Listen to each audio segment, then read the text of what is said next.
Self-determination is a powerful right that reflects the yearning of all people for recognition on their unique heritage and values. This right manifests itself in two different distinct ways depending upon whether it is asserted by a non-governing people or an indigenous people. Back then, self-determination didn't play a role as it does today. This film will show three women who speak their mind about self-determination back then and if it still plays a role in today's society. Hi, I'm Sierra Crisostamo. I'm Ruth Mantanonia. I was born on January 8, 1936. I'm from the village of Binawakan. Do you identify yourself as a Chamorro? Sure do. As far as I knew, I'm pure Chamorro. Ruthie, what is self-determination to you? To me, self-determination, a person should determine for herself or himself what he wants from the government. And when that Organic Act came out, at first I don't care about it because I'm happy I'm an American citizen. But then as I get older, I said, oh my goodness, what is this? Seems like they just draw up that thing and give it to the Chamorro people. We cannot vote for a president, and we belong to the American people. The territory belongs to them. So at least give us a chance to vote for the president. So to me, we're second-hand citizen. And I believe that the younger generation should really study it and really feel it, that they want a choice, not just being given this pamphlet to really follow it. Because it reminds me of the slave, the black people. They were slaves, and then President Lincoln, they fought for that and free them. Then afterward, they don't have their rights. And some of those black people told me that why they have to go and fight the war when they don't have any rights. Then I'm thankful that a man came out, and that's Martin Luther King. He even lost his life, and they have it. It makes me happy that those black people have it. So with us, why don't we choose what we want? And if the United States don't like it, give us advice why they don't like it.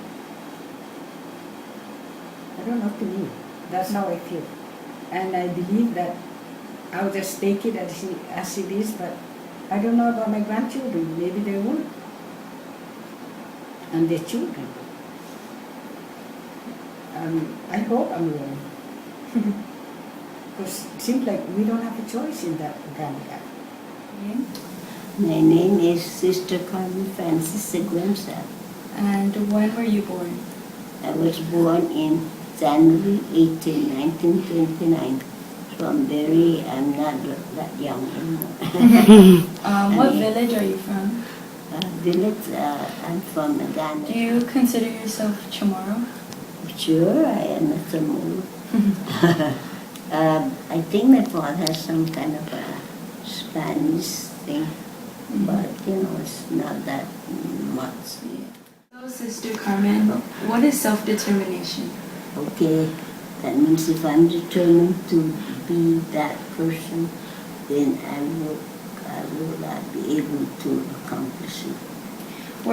Did you have self-determination during the war? During the war, actually we had at Talapofo, and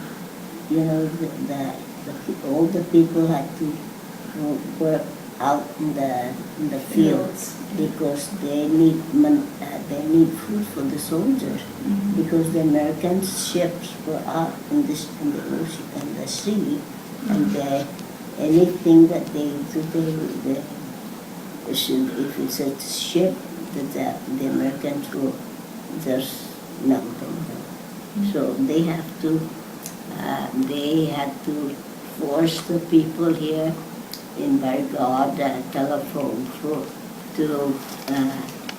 to like a farm, like sweet potatoes, name it, and vegetable kinds.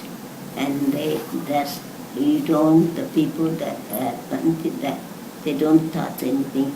Everything is supposed to be the Japanese, so the Japanese took everything because they don't have any food coming in from Japan. And they were soldiers here on Guam. So that's what they did. They took all the food, our food. Mary Bernard Binko.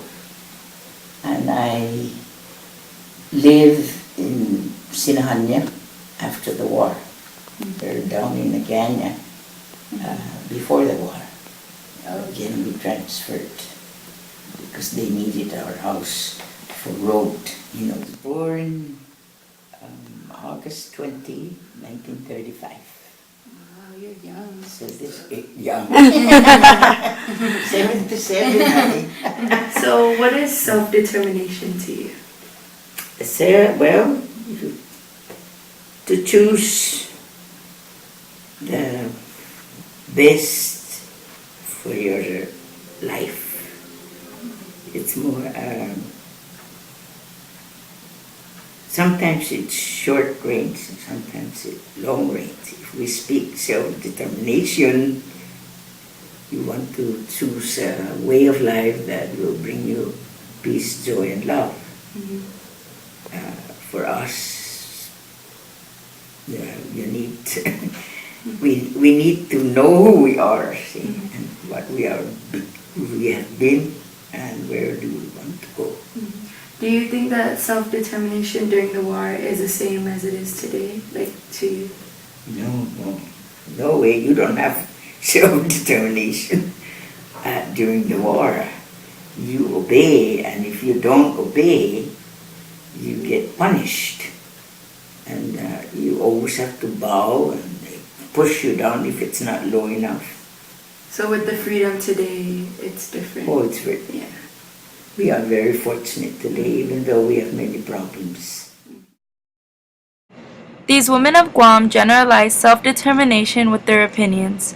From the past to present day, self-determination has drastically changed. Self-determination was non-existent during the war times, due to the fact they had no control over themselves. Today, these women portray their independency, confidence, and self-determination in our island and for themselves, today and in the near future.